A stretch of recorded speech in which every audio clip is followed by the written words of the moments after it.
Amém! Cumprimento a todos com a paz do Senhor Jesus. Vamos então para mais um vídeo aqui no canal. E o assunto de hoje, irmãos, eu disse no último vídeo que tinham mandado para mim questões bem polêmicas para eu falar, né? E hoje é o segundo assunto, né? São três. Só que assim, eu queria entender qual foi a intenção dessa pergunta.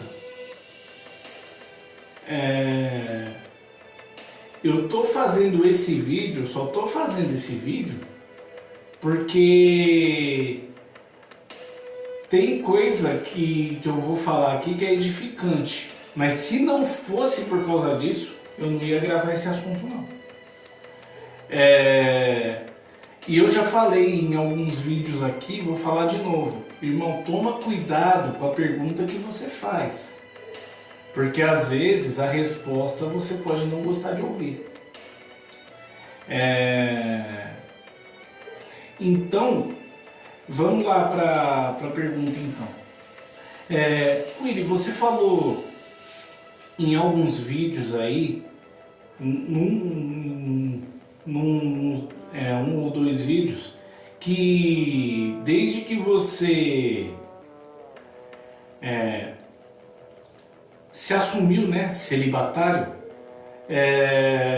você pergunta para todo líder que entra se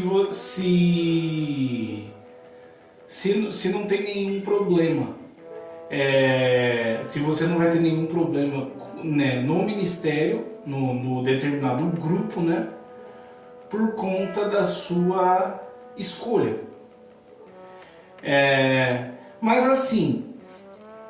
Mas você só perguntou isso para os líderes que te assumiram, para o seu pastor, na Resgatando Vidas. Mas uma vez que você tomou essa decisão, quando você ainda estava lá na outra igreja, por que você nunca perguntou para ninguém de lá?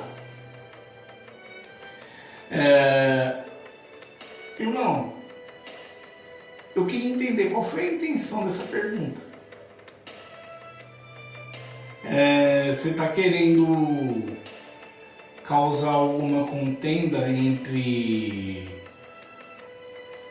eu e o pessoal do antigo ministério que eu estava? Irmão, eu já saí de lá tem 9 anos.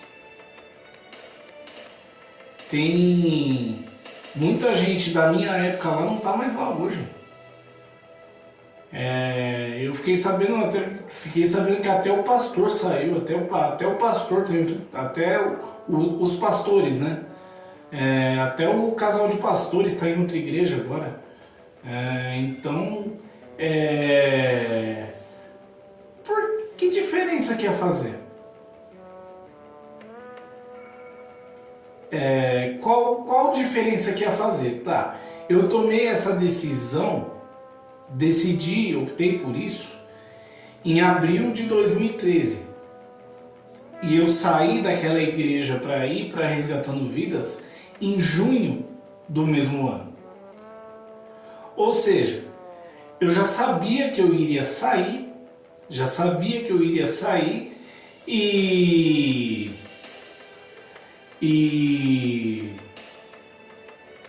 então por que eu iria perguntar se não ia fazer diferença nenhuma? Sendo que desde 2 anos antes de eu sair de lá, eu já sabia que eu ia para Resgatando Vidas. E 5 meses antes de eu sair, a igreja inteira ficou sabendo que eu ia sair. Não era para ter sido falado, mas foi falado na reunião, mas foi falado em Assembleia Geral. Não era para ter sido falado que eu ia sair no meio do ano, mas foi falado e vida que segue, né? Mas assim, se o pessoal, se não tivesse sido exposto que eu iria sair daquela igreja, eu acho que eu teria uma vida menos complicada ali, nos meus últimos cultos, meus últimos meses ali. Eu teria tido uma vida menos complicada, porque as pessoas já começaram a me olhar de uma outra forma. Eu ainda era líder ali dentro, só que eu já comecei a não ser mais respeitado como tal, justamente porque sabiam que eu ia sair. Então foi um período complicado ali. Então aí fui lá, eu tomei essa decisão. Se eu vou lá e falo alguma coisa ali, poderia piorar muito mais a minha situação. Além disso, existe uma coisa na nossa vida chamada prazo de experiência. Sabe quando você entra numa empresa e tem os 3 meses ali para você completar de prazo de experiência, para a empresa avaliar se gostou de você ou não, e para você avaliar se gostou da empresa ou não, se quer continuar, se quer sair. Existe esse prazo de experiência para tudo na vida. Para tudo na vida existe esse prazo de experiência. E como eu saí em junho, no 3º mês da tal experiência, eu estava completando um mês de resgatando vidas. Então, como eu estava nesse período de experiência para saber se era isso que eu queria mesmo, ninguém sabia que eu tinha tomado essa decisão. Aliás, ninguém sabia entre aspas, né? Porque minha família sabia e uma psicóloga soube. Por quê? Porque eu procurei a psicóloga para saber para pegar informação. Eu não procurei ela para consultar, né? Eu procurei ela para me dar informação, para saber que tipo de consequência eu sofreria com essa decisão. E o que ela me falou quase me convenceu a mudar de ideia. Mas eu preferi pagar para ver e deu super certo para mim. Então, nesse período, as únicas pessoas que souberam dessa decisão eram minha família e a psicóloga. E depois que eu fiquei seguro de mim mesmo, que eu resolvi assumir para geral que eu sou celibatário, que eu comecei a ir atrás de respeito, né? Porque muita gente fala, não é bom que o homem fique só, e começou a não me respeitar por conta disso. Mas espera aí. Na igreja pode chegar alguém que fuma maconha, alguém que é homossexual, que a gente sabe que a Bíblia fala a respeito da homossexualidade, alguém que usa droga, alguém que vem da prostituição. Você tem que tratar essa pessoa com amor, com respeito. Você não tem que fazer o que ela faz, mas você tem que respeitar a pessoa. Respeitar a pessoa, independente do que ela seja. Porque se você não respeitar a pessoa, você não vai ganhar ela para Jesus. Então, foi por isso que eu não perguntei para ninguém na outra igreja se eu teria problema no ministério. E aconteceu uma coisa engraçada na Resgatando Vidas, porque a primeira pessoa que soube dessa decisão, aliás, muita gente soube na Resgatando Vidas antes do pastor, né? Porque quando eu estava buscando respeito por conta disso, eu publicava muito isso no Facebook, né? Então, provavelmente outras pessoas da Resgatando Vidas liam essas publicações, né? Mas quando o pastor chegou em mim e falou que queria me consagrar ao obreiro, foi a primeira pessoa que eu fui lá e perguntei se eu teria algum problema por conta disso. Porque a gente sabe que tem igreja cuja doutrina não consagra você a obreiro se você não for casado. Inclusive teve um irmão lá que falou, mas você vai consagrar obreiro sem casar? E eu não sabia, né? E eu não sabia que esse irmão tinha feito essa pergunta justamente porque eu expunha para todo mundo que eu não queria nada com a minha vida amorosa. E o que virou esse irmão hoje? Um desigrejado, né? O mesmo irmão lá, o mesmo camarada lá que começou a dar um monte de problema depois. Então, aí as pessoas falam, não, não esquenta a cabeça com isso não tem problema, não tem problema. Ah, William, mas também, né, você acha que as pessoas vão falar que você vai ter problema no ministério? Você acha que as pessoas vão falar? Pode falar pra você que não tem problema, mas no fundo ela não concorda. Mas eu não perguntei se a pessoa concorda ou não, eu perguntei se eu ia ter problema no ministério, se eu ia ter problema no tal grupo. Porque assim, eu participo na Resgatando Vidas, eu participo da mocidade, eu sou obreiro e na época que eu fiz a pergunta eu participava do grupo de louvor também. Então eu perguntava para o líder de louvor e perguntava para cada líder que assumia a mocidade, eu perguntava o que ele achava, né? Não o que ele achava, eu perguntava se eu teria algum problema no ministério. Por quê? Porque cada líder é um líder. O pastor falou que eu não ia ter problema e que eu podia ser consagrado obreiro assim mesmo e que eu não teria nenhum problema com ele na igreja por conta dessa decisão. Tá, mas você perguntou se ele concorda? Eu não perguntei se ele concorda, por quê? Porque não me interessa se o pastor concorda ou não. Por mais que ele seja o meu pastor, por mais que ele seja o meu melhor amigo dentro da igreja, como muitas vezes eu falei aqui no canal, por mais que ele seja o meu melhor amigo, por mais que ele seja o pastor, eu não tô nem aí em saber se ele concorda com isso ou não. Eu tô interessado no respeito dele. Até porque se ele não me respeitasse, provavelmente eu não estaria mais na Resgatando Vidas. Porque não tem como eu me submeter a uma pessoa que não me respeita. Mas eu não tive problema nenhum com o pastor até hoje. Tá, mas tem cargos que você não vai poder assumir. Você não vai poder ser um presbítero, não vai poder ser um pastor, não. Patente eclesiástica não leva ninguém para o céu. Na primeira reunião de obreiro que eu participei, depois que eu fui consagrado, o pastor chegou a comentar com os obreiros que para ser presbítero, ser evangelista, ser pastor, é melhor que seja casado, né? Então, ele mesmo falou isso. Se vocês estão ouvindo um barulho aqui, o gatinho entrou bem na sacola da minha loja, né? Entrou bem na sacola da loja que eu vou deixar aqui na descrição. E a rádio. Então, eu não estava. Quando eu fiz a pergunta para ele, eu não estava interessado em saber se ele concorda ou não. Eu estava interessado em saber se ele ia me respeitar.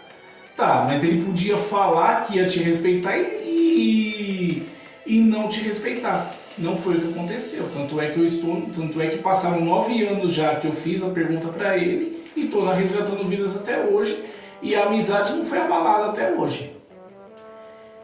Então, foi por isso que eu não perguntei no outro ministério. Eu já estava de saída. Então, que diferença que ia fazer? E aí, para todo líder que eu perguntava se eu teria problema no ministério, no grupo, por conta disso, todos eles falavam que não. Mas aí, um deles falou que não. Teve um que chegou... Não, todos falaram que não, mas teve um que falou que não. Aí quando eu cheguei a pensar, falei, eu vou parar de perguntar isso para os líderes que assumem a mocidade, que assumem o louvor, porque toda vez que eu pergunto, eles falam que eu não vou ter problema no ministério. Então eu já vi que debaixo de nenhum líder eu vou ter problema no ministério por ser celibatário.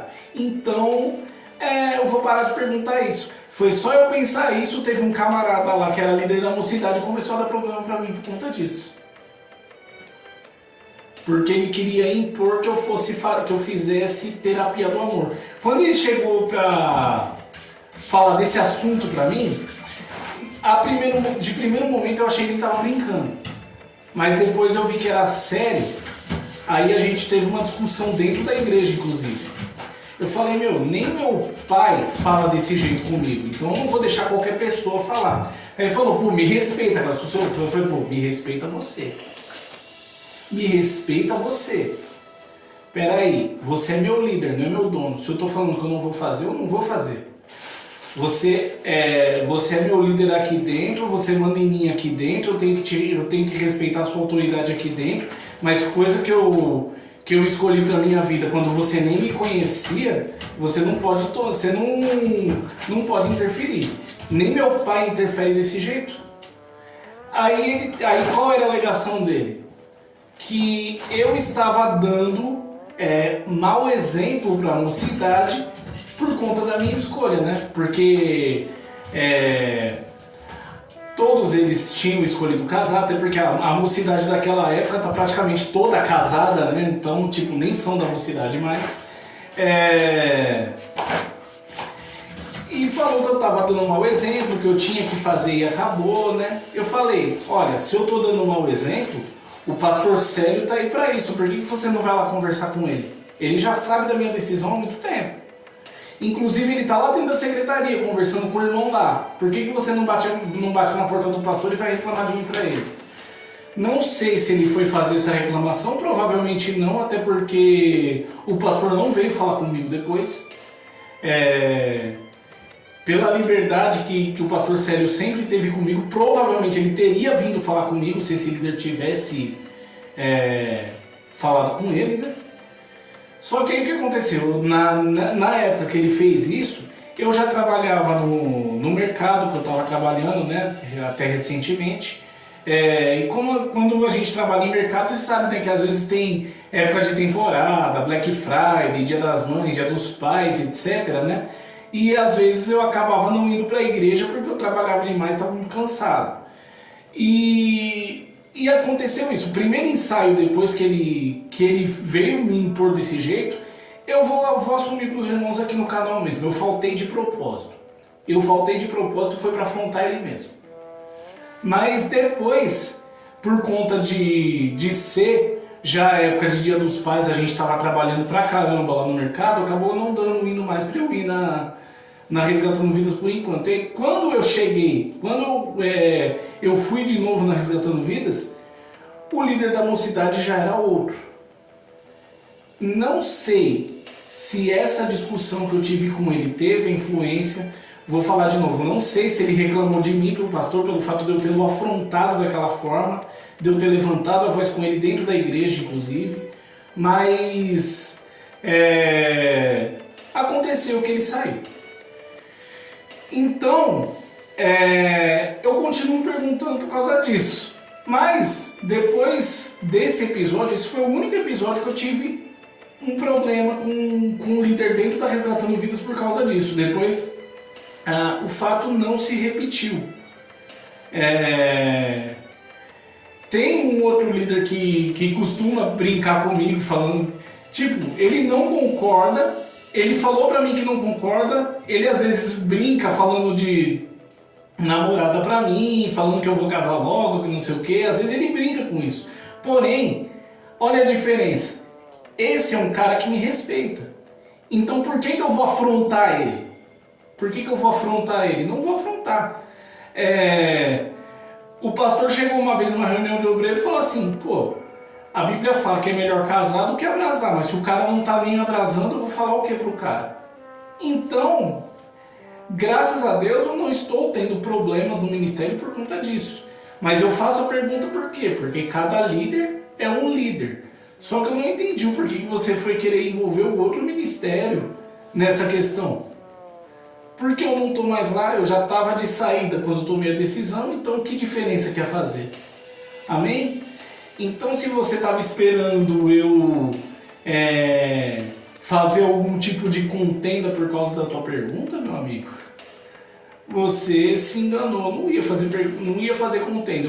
Eu dei uma resposta sincera, falei a verdade, mas toma cuidado com as perguntas que você faz, que às vezes você pode simplesmente ser ignorado ou você tem uma resposta que você não quer ouvir. Amém? Eu fiz com a intenção de ajudar, Deus abençoe a todos. Se inscreve no canal, compartilha o vídeo, deixa seu like e deixa aqui nos comentários também sugestões de assuntos que vocês gostariam de assistir, amém? Até o próximo vídeo, Deus abençoe a todos.